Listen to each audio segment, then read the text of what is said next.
Hello friends, मैं हूं doctor ममता गुप्ता। ज्ञान रीति क्लास के ऑनलाइन प्लेटफॉर्म में आपका बहुत बहुत फिर से स्वागत करती हूं। आज हमारी संस्कृत की 3rd क्लास है इच संज्ञा। हमारा संज्ञा प्रकरण चल रहा है। संज्ञा प्रकरण में पहले वाली क्लास में हमने किया माहेश्वर सूत्रों के बारे में। दूसरी क्लास जो थी हमने उसमें स्वरों और व्यंजनों के बारे में पढ़ा। अब हमारी तीसरी क्लास है, उसमें संज्ञा प्रकरण के हम इच संज्ञा के बारे में पढ़ेंगे। ठीक है, तो संज्ञा प्रकरण का टॉपिक है इच संज्ञा। अब देखिए इच संज्ञा किसकी होती है, क्या होती है इच संज्ञा। जिसकी हम इच संज्ञा करते हैं ना, उसका हमेशा क्या हो जाता है, लोप हो जाता है। जिसकी इच संज्ञा होती है उसका क्या हो जाता है, लोप हो जाता है। हमारे 2nd ग्रेड में एक पेपर में आया भी हुआ है कि जिसकी इच संज्ञा होती है उसका क्या होता है, तो उसका आंसर था लोप।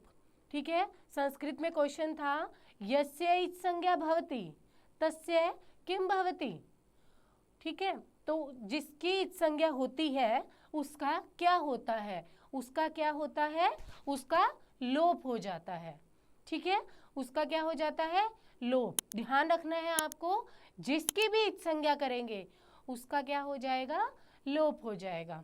इच संज्ञा विधायक सूत्र जो है हमारे पास ये 6 सूत्र हैं। इन 6 सूत्रों से इच संज्ञा होगी। ठीक है, हमारा देखिए सूत्र, देखिए इच संज्ञा विधायक सूत्र है पहला हलंत्यम चुटु उपदेशे अजनुनासिक इत लशक्व तदिते शह प्रत्यस्य और आदिर ये टुड़व है। ये 6 हमारे इच संज्ञा विधायक सूत्र हैं। ठीक है, ये 6 क्या है हमारे इच संज्ञा विधायक सूत्र। ठीक है, इन 6 सूत्रों से जिसकी इच संज्ञा होगी उसका लोप हो जाएगा। ठीक है, ध्यान रखिएगा, इन 6 सूत्रों से जिसकी हम इच संज्ञा करेंगे उसका लोप हो जाएगा। ठीक है, तो अब देखिए पहले सूत्र के बारे में हम पढ़ते हैं। पहला सूत्र है हमारा इच संज्ञा विधायक सूत्र, पहला है हमारा हलंत्यम। हलंत्यम। विद्यार्थी कहते हैं कि मैडम ये जो सूत्र हैं उनके हमें अर्थ रटने पड़ते हैं। नहीं, आपको किसी भी सूत्र का अर्थ याद करने की जरूरत नहीं है। हर सूत्र का अर्थ उसी के अंदर विद्यमान होता है। देखिए जैसे ये हमारे पास हलंत्यम है हलंत्यम, उसको देखिए अब मैं इसको तोड़ के लिखती हूँ। देखिए ह ल अंत्यम, ल में से मैंने अ को बाहर निकाल लिया तो ल हलंत बच गया, हल अंत्यम। ठीक है, हल अंत्यम। तो हल अंत्यम, अंत्यम का मतलब होता है अंतिम।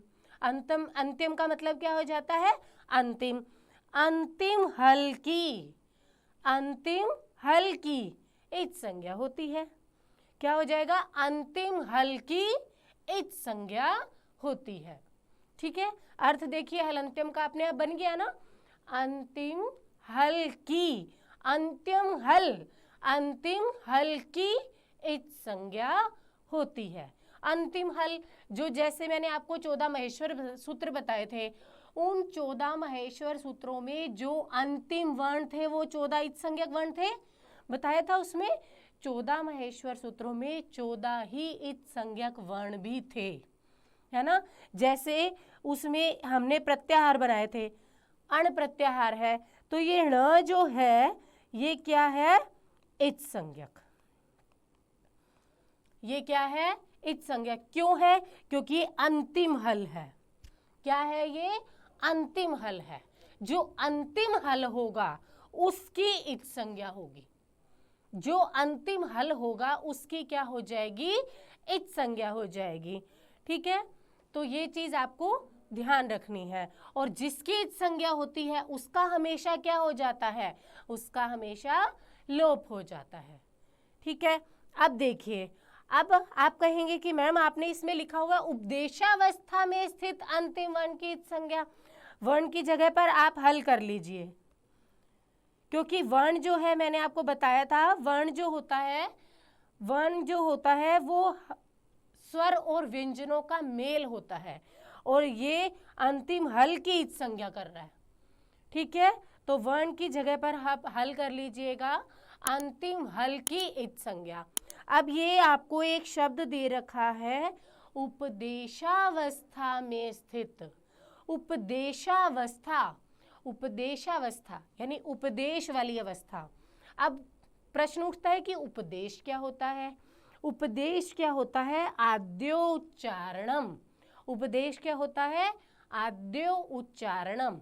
आद्य मतलब आदि, आदि मतलब प्रारंभ, ठीक है। आदि मतलब प्रारंभ। प्रारंभ में जिस तरह जो उच्चारण किया जा चुका है, उपदेश का मतलब क्या हो जाएगा? आदि में जिसका उच्चारण हो चुका है। आदि में मतलब प्रारंभ में ही जिसका उच्चारण हो चुका है, वो क्या कहलाता है? उपदेश कहलाता है।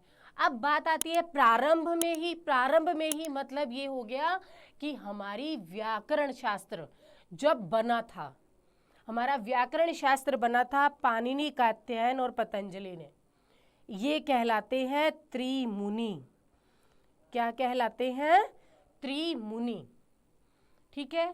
ये जो त्रिमुनियों ने पहले ही कह दिया था, यानी आद्य उच्चारण इन त्रिमुनियों के द्वारा पहले ही कह दिया गया था कि जो अंतिम हल होगा उसकी इत् संज्ञा हो जाएगी।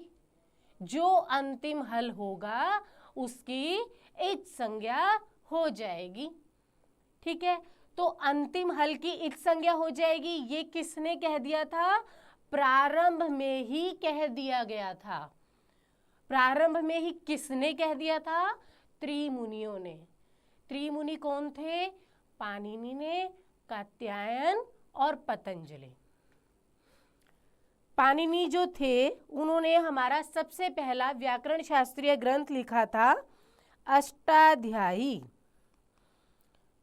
पाणिनि का सबसे पहला व्याकरण शास्त्रीय ग्रंथ कौन सा था? अष्टाध्यायी।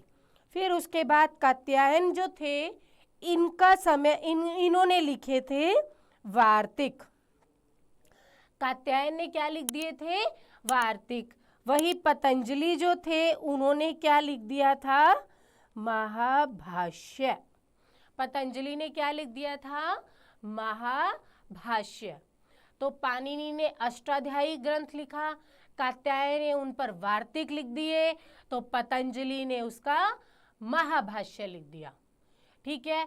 तो ये व्याकरण शास्त्री जो थे पाणिनि, कात्यायन और पतंजलि, ये जो व्याकरण शास्त्री थे इन्होंने पहले ही कह दिया था कि जो अंतिम हल होगा उसकी इत् संज्ञा हो जाएगी, ठीक है। तो पाणिनि जो थे इन्होंने अष्टाध्यायी लिखा था। इनका जो समय माना जाता है वो माना जाता है ईस्वी पूर्व 500। कात्यायन जो थे इन्होंने वार्तिक लिखे थे और इनका समय माना जाता है ईस्वी पूर्व 350, ठीक है। 300 ईस्वी पूर्व 300, ईस्वी पूर्व 300। कात्यायन का जो समय माना जाता है वो माना जाता है ईस्वी पूर्व 300। पाणिनि जो है उनका समय माना जाता है ईस्वी पूर्व 500। वही पतंजलि जो है जिन्होंने महाभाष्य लिखा, इनका समय माना जाता है ईस्वी पूर्व 150। 500, 300, 150, 500, 300, 150, 2-3 बार पढ़ोगे याद हो जाएगा इनका समय, ठीक है। तो पाणिनि ने क्या लिखा? अष्टाध्यायी। इनका समय था ईस्वी पूर्व 500। कात्यायन ने वार्तिक लिखे, इनका समय था ईस्वी पूर्व 300। पतंजलि ने महाभाष्य लिखा, इनका समय था ईस्वी पूर्व 150। तो ये थे त्रिमुनि। इन त्रिमुनियों के द्वारा पहले ही कह दिया गया था कि जो अंतिम हल होगा उसकी इत् संज्ञा हो जाएगी। प्राचीन काल में त्रिमुनियों ने जो ये कहा था वही होता है उपदेशावस्था, ठीक है। तो उपदेशावस्था में स्थित मतलब प्राचीन काल में जो त्रिमुनियों ने कह दिया था जो अंतिम हल होगा उसकी इच संज्ञा हो जाएगी। ठीक है, तो ये हो गया हमारा उपदेशावस्था का मतलब। ठीक है, आपसे पूछ ले पेपर में कि उपदेशावस्था, उपदेश का मतलब क्या होता है? उपदेश का मतलब हो जाएगा आद्योच्चारणम। आद्योच्चारणम, आद्योच्चारणम ना दे करके उसमें ये बोल दे त्रिमुनियों का कथन, तो वो भी सही हो जाएगा। चाहे वो आद्योच्चारण बोल दे, चाहे वो त्रिमुनि का कथन बोल दे, दोनों ही उसका आंसर सही होगा। ठीक है, उपदेश का मतलब समझ में आ गया आपको? क्लियर?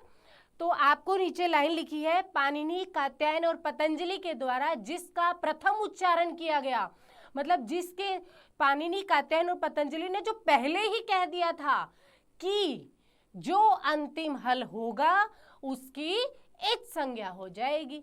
जैसे आपके सामने ये देखिए उदाहरण है तुमुन और ल्यप। तुमुन में जो न है अंतिम हल है, ल्यप में जो प है वो अंतिम हल है, तो तुमुन का न इच संज्ञक हो गया, वहीं ल्यप का प इच संज्ञक हो गया। क्यों? क्योंकि ये अंतिम हल है और हलंत्यम यही कहता है जो अंतिम हल होगा उसी की इच संज्ञा होगी। तुमुन में न अंतिम हल है, वहीं ल्यप में प अंतिम हल है। तो आपसे पेपर में पूछ ले, तुमुन और ल्यप दे दिया और पूछा इसकी जो न है उसकी इच संज्ञा किससे हुई? मैंने आपको इच संज्ञा 6 सूत्र बताए, उसमें से पूछे कि न की इच संज्ञा किससे हुई है, तो आप क्या बताओगे? हलंत्यम सूत्र से, क्योंकि जो भी अंतिम हल होगा उसकी इच संज्ञा तो हलंत्यम सूत्र से ही होगी। क्लियर? तो ये प्लीज आप ध्यान रखिएगा। ठीक है, अब देखिए आप आगे, अगला सूत्र है हमारा चूटू। कौन सा सूत्र है? चूटू। चूटू। अब इसमें देखिए आप, गुरु शब्द का हम रूप पढ़ते हैं। गुरु में गुरु, गुरु बड़ा ऊ और गुरवह ऐसे चलता है, गुरु गुरु गुरवह। तो ये है प्रथमा विभक्ति का द्विवचन। तो चू टू में भी द्विवचन है, इसलिए द्विवचन है क्योंकि यहाँ पर दो वर्ग की बात की गई है, चू की और टू की। चू का मतलब हो गया हमारा च वर्ग और टू का मतलब हो जाएगा हमारा ट वर्ग। क्या हो जाएगा? ट वर्ग। च वर्ग और ट वर्ग, च वर्ग और ट वर्ग। ठीक है, तो टू में बड़े ऊ की मात्रा का कारण क्या है? क्योंकि गुरु का द्विवचन, प्रथमा विभक्ति का द्विवचन गुरु होता है, वैसे ही टू है, ऊ की मात्रा वाला है ये भी शब्द रूप, तो ऊ की मात्रा वाला होने के कारण यहाँ पर भी द्विवचन लगा हुआ है। ठीक है, तो द्विवचन लगा हुआ है, इसका मतलब दो की बात कर रहा है, दो की बात का मतलब चू की बात कर रहा है और टू की बात कर रहा है। चू का मतलब च वर्ग और टू का मतलब ट वर्ग। तो ये सूत्र कहता है च वर्ग और ट वर्ग की इच संज्ञा होती है। च वर्ग और ट वर्ग की क्या हो जाती है? इच संज्ञा हो जाती है। कब होएगी? जब वो प्रत्यय के प्रारंभ में स्थित होगा। यदि कोई च वर्ग का अक्षर हो या ट वर्ग का अक्षर हो, यदि वो किसी प्रत्यय के प्रारंभ में होगा तो उसकी इच संज्ञा हो जाएगी। अब देखिए जैसे आपके सामने है नवुल प्रत्यय, ण्यत प्रत्यय। च वर्ग में देखिए कौन कौन से अक्षर आते हैं हमारे, च, छ, ज, झ, य, ट, ठ, ड, ढ, ण। ये शब्द होते हैं हमारे च वर्ग और ट वर्ग के। च, छ, ज, झ, य, च, छ, ज, झ, य, ट, ठ, ड, ढ, ण। ठीक है, तो ये अक्षर होते हैं हमारे, और इन्होंने ये कहा च वर्ग और ट वर्ग की इच संज्ञा हो जाएगी। च वर्ग और ट वर्ग होना कहाँ चाहिए? प्रत्यय के प्रारंभ में। अब हमारे पास ये दो प्रत्यय है, एक तो है नवुल प्रत्यय और दूसरा है ण्यत प्रत्यय। नवुल प्रत्यय, नवुल में देखिए ण दिख रहा है आपको, ण आ रहा है ये ट वर्ग में, ट, ठ, ड, ढ, ण, तो इसकी इच संज्ञा किससे हो जाएगी? चुटू से। और वही ण्यत प्रत्यय, इसमें भी प्रारंभ में जो स्थित ण है इसकी इच संज्ञा किससे हो जाएगी? चुटू से। वहीं देखिए, और ये जो अंत वाला ल और त है, इसकी इच संज्ञा किससे हो जाएगी? जो मैंने आपको बताया था हलंत्यम सूत्र, अभी जो पहले बताया है ये हलंत्यम सूत्र, ये कहता है अंतिम हल जो है उसकी इच संज्ञा होगी। तो ये जो ल और ण है, जो ये ल और त है, ये अंतिम हल है, इसलिए इसकी क्या हो जाएगी? इच संज्ञा हो जाएगी। समझ में आ गई? हमारे जैसे ये जो नवुल प्रत्यय है, एक बार दोबारा देख लीजिए, नवुल का ण जो है इसकी तो हो जाएगी चुटू से इच संज्ञा, और जो ल है ये अंतिम हल होने के कारण इसकी इच संज्ञा किससे हो जाएगी? हलंत्यम से। अब आप एक चीज ध्यान रखिएगा, जो अंतिम हल होगा ना उसकी इच संज्ञा तो हलंत्यम से ही करनी है। जैसे अब आपके सामने घ प्रत्यय है, अब आप कहोगे कि मैडम ये जो य है ये तो च वर्ग में आता है, तो इसकी इच संज्ञा आपने चुटू से क्यों नहीं की? इसकी इच संज्ञा चुटू से नहीं होगी। क्यों नहीं होगी? क्योंकि ये अंतिम हल है। जो अंतिम हल होगा उसकी इच संज्ञा तो हलंत्यम से ही होगी। यदि यह पूर्व में आ जाता, प्रत्यय के पूर्व में आ जाता, तब उसकी इच संज्ञा चुटू से होती। प्रत्यय के पूर्व में नहीं आया ना यह, इस कारण से इसकी इच संज्ञा चुटू से ना होकर के हलंत्यम से हुई। नवुल प्रत्यय में ण जो है ये प्रारंभ में आया है, इसलिए चुटू से इच संज्ञा की है, ना कि हलंत्यम से। इसीलिए इसमें ये इंपॉर्टेंट बात है कि प्रत्यय के प्रारंभ में स्थित, प्रत्यय के प्रारंभ में जो होगा ना, वो भी च वर्ग का अक्षर हो या ट वर्ग का हो, कोई भी अक्षर हो, च हो, छ हो, ज हो, झ हो या य हो, ट हो, ठ हो, ड हो, ढ हो या फिर ण हो, इनमें से कोई भी अक्षर आ जाए कब?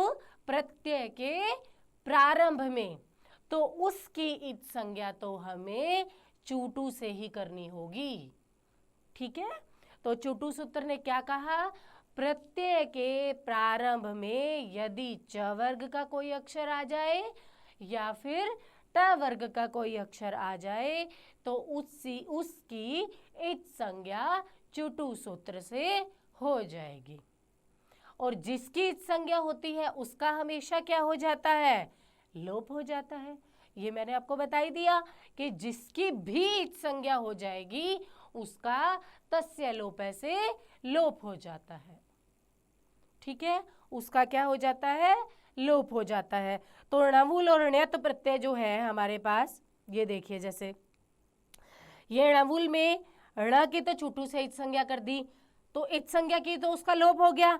ल की हलंत्यम से इच संज्ञा कर दी, तो इसकी भी हलंत्यम से इच संज्ञा की तो इसका भी लोप हो गया। हमारे पास बचा क्या? वू। प्रत्यय का क्या शेष बच गया? वू। ऐसे ही ण्यत प्रत्यय में ण की तो इच संज्ञा हो गई चुटू सूत्र से, त की इच संज्ञा हो गई हलंत्यम सूत्र से, तो इसमें क्या शेष बच गया? य। ठीक है, तो ध्यान रखिएगा, जो अंतिम हल होगा उसकी इच संज्ञा तो हो जाएगी हलंत्यम से, यदि प्रत्यय के प्रारंभ में च वर्ग या ट वर्ग होगा तो उसकी इच संज्ञा हो जाएगी चुटू से। अब देखिए अगला सूत्र। अगला सूत्र है उपदेशे अजनुनासिक इत। उपदेशे अजनुनासिक इत। अब देखिए उपदेशे अजनुनासिक इत में उपदेशे, मैंने आपको उपदेश का बता ही दिया। उपदेश का मतलब क्या होता है? आद्योच्चारणम। उपदेश का मतलब ये अभी मैंने हलंत्यम सूत्र में आपको बताया था, आद्योच्चारणम।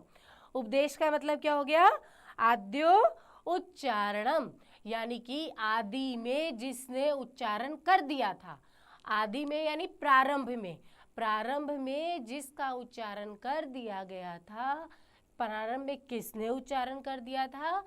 पाणिनि ने, कात्यायन और पतंजलि, इन त्रिमुनियों के द्वारा प्रारंभ में जो कह दिया गया था कि जो अंतिम हल होगा उसकी संज्ञा हो जाएगी, और यहाँ पर क्या कह दिया कि जो अनुनासिक अच होगा उसकी भी इच संज्ञा हो जाएगी। क्लियर? तो हलंत्यम में एक तो उपदेश की बात आई और दूसरी आ गई अच में। तो अंतिम हल ये भी उपदेश में बात कही गई थी, यानी त्रिमुनियों ने कही थी कि जो अंतिम हल होगा उसकी इच संज्ञा हो जाएगी। वैसे ही उपदेशीय अनुनासिक इत में भी उपदेश शब्द का प्रयोग किया गया है। इसका मतलब त्रिमुनियों ने पहले ही कह दिया था कि अनुनासिक जो अच होगा, अच जो अनुनासिक होगा उसकी इच संज्ञा हो जाएगी। अब देखिए अनुनासिक अच की, अच का मतलब क्या होता है? अच का मतलब क्या होता है? हमने 14 महेश्वर सूत्र किए थे, उसमें हमारे पास अ से लेकर के च तक के सारे वर्ण आ जाते हैं। अच का मतलब हम स्वर भी कह सकते हैं। इसके अंदर हमारे कौन कौन से आएंगे? अ, ई, उ, री, री, ए, ओ, ऐ और औ। ये हो गए हमारे अच। ठीक है? आई उण महेश्वर सूत्र में था ना, आई उण, रील रीक, ए ओंग, आई औच। च आ गया ना, आई औच, औ के साथ च आ गया, तो यानी च तक के वर्ण लेने थे हमें। तो ये 9 स्वर। ठीक है? तो ये जो 9 स्वर है ये आपको ध्यान रखनी है। ये 2 भेद से होता है, 2 प्रकार के होते हैं। एक तो होता है अनुनासिक स्वर और एक होता है अननुनासिक स्वर। स्वर यानी अच। ठीक है? तो एक तो होता है अनुनासिक स्वर, एक हो जाता है अनुनासिक स्वर। ठीक है? तो ये चीज आपको ध्यान रखनी है। अनुनासिक स्वर और अननुनासिक स्वर जो उपदेश में कहा गया है, उपदेश में यानी कि त्रिमुनियों ने ये कहा है, जो अनुनासिक स्वर होंगे इसकी बात नहीं करता। ये ध्यान रखना, ये अननुनासिक की बात नहीं कर रहा, ये अनुनासिक की बात कर रहा है। स्वर हमारे पास 2 प्रकार के हैं। कौन कौन से? अनुनासिक और अननुनासिक। तो ये कह रहा है जो अनुनासिक स्वर है उसकी मैं क्या कर दूंगा? इच संज्ञा कर दूंगा। जो अनुनासिक स्वर होगा उसकी मैं क्या कर दूंगा? इच संज्ञा कर दूंगा। अब देखिए, अब आपका प्रश्न होगा कि मैम ये अनुनासिक स्वर और अननुनासिक स्वर की पहचान कैसे होगी? तो देखिए, हम जो पाणिनि की अष्टाध्यायी पढ़ते हैं उसमें ये तो हो गए अननुनासिक। अननुनासिक का मतलब अनुनासिक स्वर मतलब नहीं लगा हुआ है। अनुनासिक, अन नहीं है, अनुनासिक। इसको तोड़ेंगे तो क्या निकलता है हमारे पास? अन, न को हलंत कर दिया और अनुनासिक। क्या क्या निकल रहा है? अनुनासिक। अननुनासिक को जब मैंने तोड़ा, अननुनासिक को जब हमने तोड़ा तो हमारे पास बना अनुनासिक। अनुनासिक यानी जो अनुनासिक नहीं है। ठीक है? परंतु उपदेशीय अनुनासिक में कहा है जो अनुनासिक होगा ऐसा स्वर की इच संज्ञा हो जाएगी। यानी ये अननुनासिक की तो बात ही नहीं कर रहा, अननुनासिक की तो बात ही नहीं कर रहा। ये तो कह रहा है जो अनुनासिक स्वर होगा उसकी इच संज्ञा करनी है हमें। ठीक है? तो देखिए अब अनुनासिक और अननुनासिक की क्या पहचान है हमें? अ, ई, उ, री, री, ये जितने भी स्वर हैं हमारे 9 के 9 स्वर जो मैंने ये आपको बताए हैं, 9 स्वर, ये जो 9 स्वर हैं जब इनके ऊपर बिंदी लगी हुई हो तो ये हो जाते हैं अनुनासिक स्वर। समझ में आई बात? जब इन स्वरों के ऊपर बिंदी लगी हुई होगी तो वो हो जाएंगे कौन से स्वर? अनुनासिक स्वर। कौन से स्वर? अनुनासिक स्वर। और अननुनासिक स्वर कौन से हो जाएंगे? जो ये वाले हैं जिनके ऊपर बिंदी नहीं लगी हुई। अब इन पे लगी हुई है तो क्या हुआ? पाणिनि ने जब अष्टाध्यायी लिखा तो उसने अपने स्वरों पर से ये बिंदी नहीं लगाई, उसे क्या किया, यही वाले स्वर लिख दिए, इसी को कह दिया ये आप जब आपको अनुनासिक के रूप में इसको मानना है अनुनासिक मान लीजिए, जब इसको अननुनासिक के रूप में मानना है अननुनासिक मान लीजिए। ठीक है, क्योंकि ये धीरे धीरे क्या हुआ, पाणिनि की अष्टाध्यायी को और सरल रूप बनाते बनाते बहुत सारे व्याकरण शास्त्रीय ग्रंथ लिखे गए। तो जब बहुत सारे ग्रंथ लिखते गए ना, तो उस ग्रंथों में आगे बढ़ते बढ़ते ये जो ऊपर की जो ये थे ना अनुनासिक स्वर, अनुनासिक जो ये लुप्त होता गया। तो इस वजह से सिर्फ ये ही रह गया हमारे पास, ये वाले ही रह गए, बिंदी वाले हमें दिखाई नहीं दिए। क्योंकि अब आप देखिए, जैसे एक पुस्तक लिखी उसमें इन्होंने सब पे अनुनासिक वर्ण लगा दिया, फिर दूसरी पुस्तक उसमें क्योंकि एक बिंदी ही तो है छोटी सी, तो वो उसमें धीरे धीरे लुप्त होती गई, हमें दिखाई नहीं दी। तो हमें आज हमारे पास जो भी पुस्तकें अवेलेबल है उसके अंदर हमें बिंदी कहीं नहीं दिखाई दे रही। तो अब आपके सामने अब इससे ये साबित हो गया कि ये अ यू रील री सीधे से स्वर दिख जाए, तो वो हमें जब हमारे सामने ऐसी बात आ जाए कि वो अनुनासिक स्वर है तो जी ठीक है वो अनुनासिक स्वर है, अगर ऐसी बात है जी ये अननुनासिक स्वर है तो जी ठीक है अननुनासिक स्वर है। तो इन्होंने कहा है अनुनासिक स्वर की संज्ञा हो जाएगी, यानी कि आप ये मान लो चाहे आप जो भी आपके सामने स्वर आ जाए वो आपके सामने अनुनासिक ही होगा, क्योंकि ये बिंदी तो लुप्त हो गई धीरे धीरे धीरे व्याकरण शास्त्र में आगे बढ़ते बढ़ते। इस कारण से जो भी स्वर आपको दिखाई देगा वो क्या होगा, अनुनासिक ही होगा। जैसे देखिए ये सुप दे रखा है, सुप में देखिए इसको हम करें तो स उ और प, यही है सुप में स उ और प। तो जो स के साथ जो उ स्वर है इसकी क्या हो जाएगी, इच संज्ञा। तो हमारे पास क्या और ये जो प है इसकी क्या हो जाएगी, ये अंतिम है, प जो है ये अंतिम है तो हलंतम से चला गया। सु जो है, सु का जो ऊ है, ऊ स्वर है वो उपदेशीय अजनुनासिक से चला गया। तो हमारे पास क्या बच जाता है, सुप का स, हलंत, हलंत स शेष बचता है। ठीक है, तो सुप प्रत्यय जो हमारे पास आया है उसमें प की तो हलंत्यम से इच संज्ञा हो गई, सु के अंदर जो ऊ है स्वर उसकी उपदेशे अजनुनासिक से इच संज्ञा हो जाएगी। तो हमारे पास शेष क्या बच गया, स हलंत। क्लियर। तो जो स्वर होंगे उसकी इच संज्ञा कौन करेगा, उपदेशे अज अनुनासिक इत। क्लियर। तो हमारे पास हलंत्यम आया जो अंतिम हल की इच संज्ञा करेगा, फिर चुटू आया जो च वर्ग और ट वर्ग की इच संज्ञा करेगा, और वो होगा कहाँ, प्रत्यय के आदि में। और ऐसे ही उपदेशे अज अनुनासिक इत जो सूत्र है ये भी आदि में ही कहीं होंगे, तो वहां पर भी स्वर की इच संज्ञा हो जाएगी उपदेशे अज अनुनासिक इत से। ठीक है, तो अब है हमारा अगला सूत्र लशक्व तद्धिते। क्लियर। तो ये चुटू हो गया, चुटू च और ट वर्ग की इच संज्ञा करेगा, उपदेशे अज अनुनासिक अनुनासिक स्वर की या अनुनासिक अच की इच संज्ञा करेगा। ठीक है, अब है हमारे सामने अगला सूत्र लशक्व तद्धिते। लशक्व तद्धिते, अब इसको देखो तोड़ के देखते हैं अब अपन। देखिए अब आप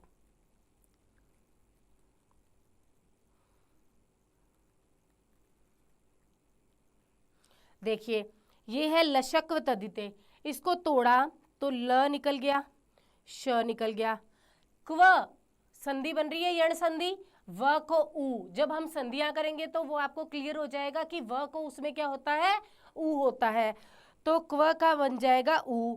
व जो है उसके अंदर से अ बाहर निकल गया। ठीक है, व को ऊ बना, व कौन से व को, व हलंत को ऊ बनता है, तो व हलंत को जब ऊ बन गया तो कू बन गया। ठीक है, तो ये देखिए इसको क आधा है हमारे पास और व हलंत है, जब हमने व को ऊ किया तो क के अंदर ऊ मिला तो हमारा बन जाएगा कू।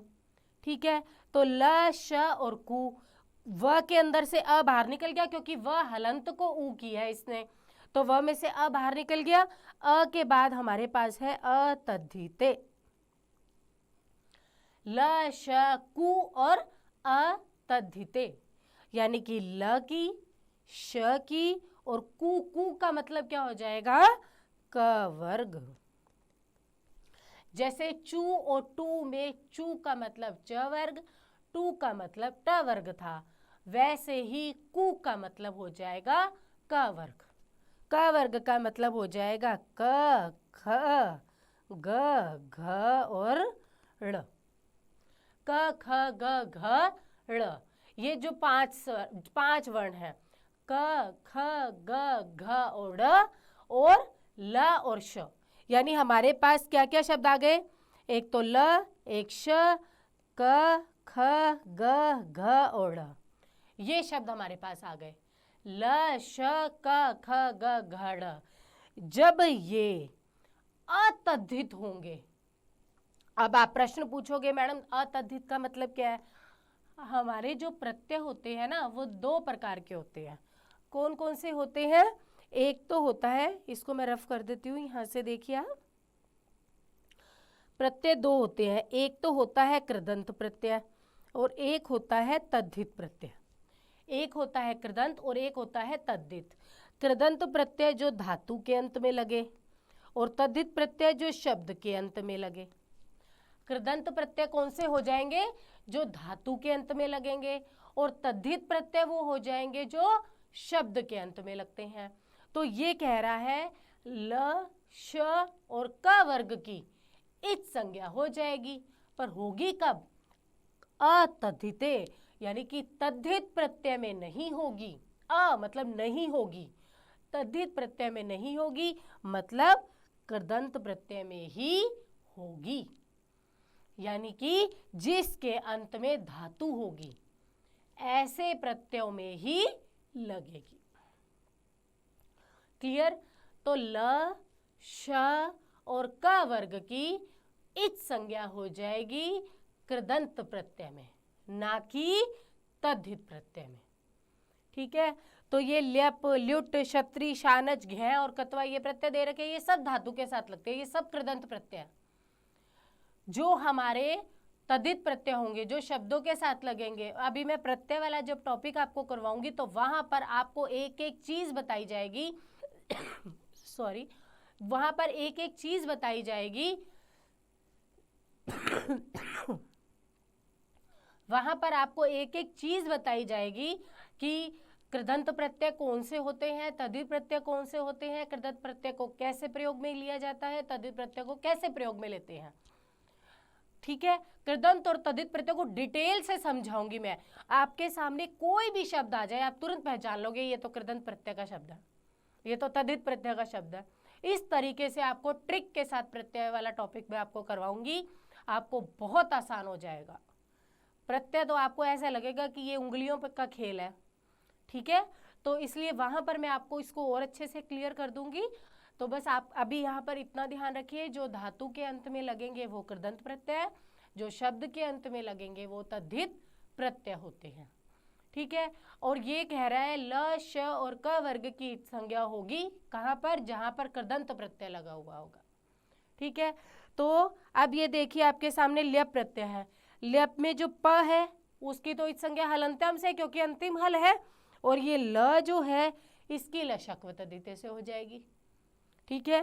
फिर उसके बाद ल्युट प्रत्यय में ट की तो हलंत्यम से इच संज्ञा और ल की इसी लशक्व तद्धिते से इच संज्ञा। फिर क्षत्री प्रत्यय है। क्षत्री में जो श दे रखा है इसकी इच संज्ञा किससे हो जाएगी? लशक्व तद्धिते से। और त्री जो है, इसका जो री है वो हम बाद में इसको उपदेशय अनुनासिक इच से कर देंगे, क्योंकि री जो है वो स्वर है।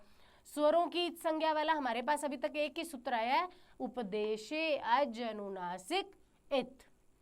तो री की इच संज्ञा उससे हो जाएगी। तो देखिए एक बार आपको मैं इधर दिखाती हूं इसको करके।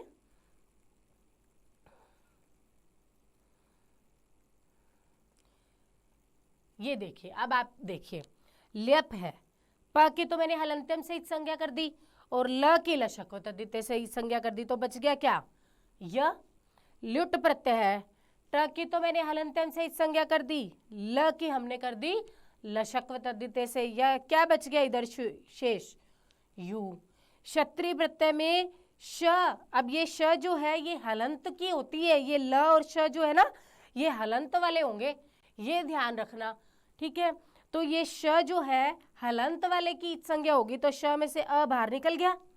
और त्रि के त के अंदर जो री है, री स्वर है, स्वर की इच संज्ञा उपदेशय अनुनासिक इच से होगी, तो उसकी इच संज्ञा होगी, तो यहाँ पर त हलंत बच गया, ठीक है। तो देखो त्रि कैसे लिखा है, त और री, ठीक है। तो री की इच संज्ञा बच गई, हो गई, तो त ही शेष बचा ना हलंत वाला, तो यहाँ पे अत शेष बच गया। फिर शानच के अंदर च की तो हलंत्यम से इच संज्ञा, क्योंकि ये री की, अब आप प्रश्न पूछ सकते हो कि मैडम ये री की हलंत्यम से क्यों नहीं की, ये भी तो अंतिम है। उसने अंतिम हल की कहा था, हल मतलब व्यंजन की कहा था, स्वर की नहीं कहा था हलंत्यम ने, तो व्यंजन नहीं है री, री क्या है, स्वर है, तो स्वर आ गया तो उपदेशय अनुनासिक इच से हो गई संज्ञा। यदि यहाँ पर कोई हल होता, यदि कोई व्यंजन होता, तो उसकी संज्ञा तो हलंत्यम से ही होनी थी, परंतु यहाँ पर स्वर है री, इसलिए उसकी संज्ञा किससे हो गई, उपदेशय अनुनासिक इच से, ठीक है। अब देखिए शानच में च की तो इच संज्ञा किससे हो गई, हलंत्यम से। फिर श के अंदर जो हलंत श है उसकी इच संज्ञा किससे हो जाएगी, लशक्व तद्धिते से। तो श के अंदर क्या है, आ और न। शानच में क्या शेष बच गया, आन। देखो शान कैसे बना हुआ है, श आन,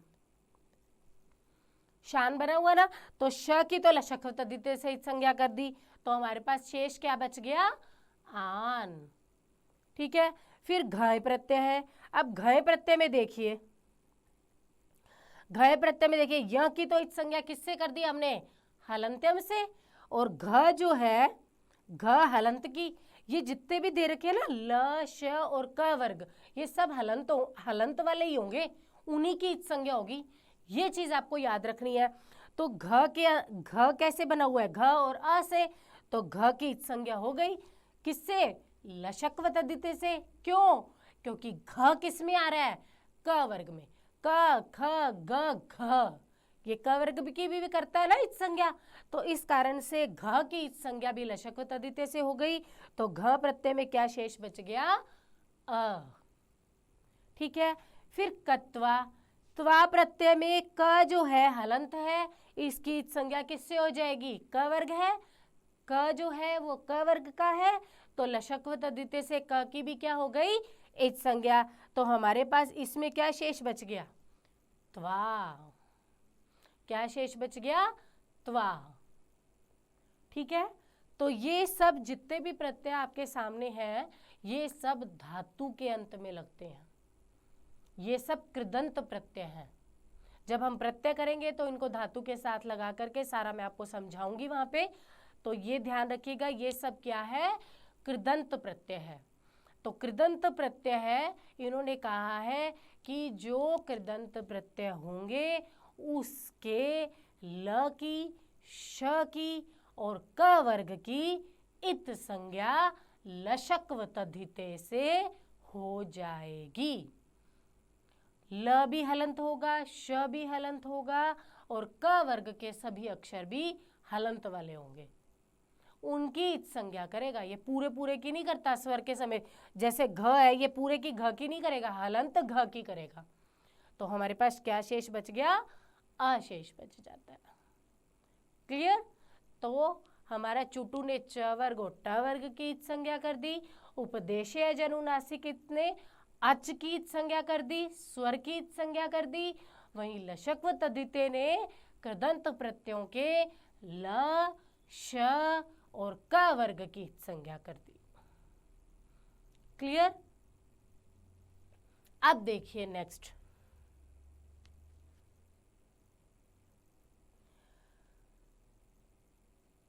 अब है हमारे पास श प्रत्ययस्य। पांचवा सूत्र कौन सा है इच संज्ञा का, श प्रत्ययस्य। प्रत्यय के प्रारंभ में, ये भी क्या कह रहा है, प्रत्यय के प्रारंभ में स्थित श की इच संज्ञा हो जाती है। श की, श भी कौन सा, हलंत श की, शह, श की इच संज्ञा हो जाती है प्रत्यय, प्रत्यय के। इसी में देखो हिंदी समझ में आ रही है ना, प्रत्यय, प्रत्यय के श की इच संज्ञा। ठीक है, जैसे आपके सामने प्रत्यय लिखा हुआ है श्य प्रत्यय, श्य। अब इसमें य की तो इच संज्ञा किससे होगी, अंतिम हल की, हलंत्यम सूत्र से, और श की इच संज्ञा किससे हो जाएगी, श प्रत्यय से। ठीक है, श प्रत्यय, श प्रत्यय मतलब श की इच संज्ञा तो श प्रत्यय से और य की इच संज्ञा हलंत्यम से। तो हमारे पास क्या शेष बच जाता है, य शेष बच जाएगा। क्लियर। अब छठा सूत्र हमारा इच संज्ञा विधायक सूत्र है आदि ऋ टुडवः, आदि ऋ टुडवः। देखिए इसमें सूत्र में देखिए, आदि शब्द मतलब प्रारंभ में, जब धातु के आदि में या धातु के प्रारंभ में यी दे रखा हो, टू दे रखा हो और व को ऊ हो जाता है इच संज्ञा में, मैंने आपको बताया ही था। तो ड व को ऊ हो गया तो हमारा बन गया डू। क्या बन गया, डू। यानी कि यी टू और डू, यी टू और डू यदि किसी भी धातु के आदि में होंगे, धातु के प्रारंभ में होंगे, तो उसकी इच संज्ञा किससे हो जाएगी, आदिर ये टुडवः सूत्र से। आदिर ये टुडवः सूत्र से धातु के आदि में यदि ये होगा, टू होगा या डू होगा तो उसकी क्या हो जाएगी, इच संज्ञा हो जाएगी।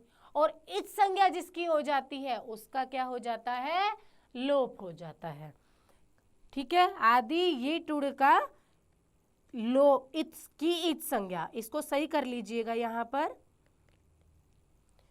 ये टू और डू की इच संज्ञा हो जाती है धातु के आदि में स्थित होने पर।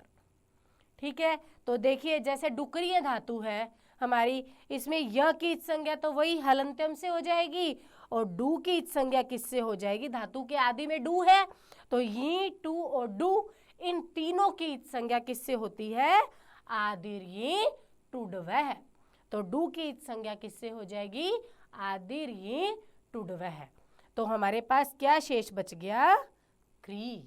धातु क्री करते हैं हम, करोति कुरुतः कुर्वन्ति, क्री धातु करते हैं तो वो ये क्री धातु नहीं है, ये डुकरीय धातु है। हम ऐसे पढ़ते हैं ये क्री धातु है, नहीं, क्री धातु नहीं होती, वो डुकरीय धातु होती है। उसका बाद में वो क्री हमारे पास बचती है, य की तो हलंत्यम से इच संज्ञा करके और डू की आदिर ये टुडवः से इच संज्ञा करके हमारे पास क्या शेष बचता है, क्री। और जिसकी इच संज्ञा करते हैं वो मैंने आपको कई बार बता चुकी कि जिसकी भी इच संज्ञा होगी उसका तस्य लोप से क्या हो जाता है, लोप हो जाता है। क्लियर। तो ये 6 है हमारे इच संज्ञा विधायक सूत्र। इन 6 सूत्रों से जिसकी इच संज्ञा हो जाएगी उसका लोप हो जाएगा। ठीक है, तो ये 6 सूत्र हो जाएंगे हमारे। अब आपके लिए एक प्रश्न है, तवतु प्रत्यय, प्लीज मुझे कमेंट बॉक्स में इसका आंसर दीजिएगा कि तवतु प्रत्यय में क की इच संज्ञा किस सूत्र से होगी। तवतु प्रत्यय में क की इच संज्ञा किस सूत्र से होगी। प्लीज प्लीज मुझे इस क्वेश्चन का आंसर कमेंट बॉक्स में दीजिएगा। और आपको मेरी क्लास कैसी लगी ये भी प्लीज बताइएगा। और हमारे ज्ञान रीति चैनल को प्लीज प्लीज सब्सक्राइब कीजिए, शेयर कीजिए और लाइक जरूर कीजिएगा इसे। प्लीज प्लीज अगर आपको मेरी क्लास अच्छी लग रही है तो प्लीज इसको लाइक जरूर कीजिएगा। ठीक है, तो ये थे हमारे 6 इच संज्ञा विधायक सूत्र। इन 6 इच संज्ञा विधायक सूत्रों से जिसकी इच संज्ञा होगी उसका क्या हो जाएगा, लोप हो जाएगा। ठीक है, तो ये थी हमारी संज्ञा प्रकरण की 3rd क्लास। अब हम अगली क्लास में मिलते हैं। ठीक है, थैंक यू। प्लीज़ प्लीज़ हमारे चैनल को सब्सक्राइब, शेयर और लाइक ज़रूर कीजिएगा। Thank you.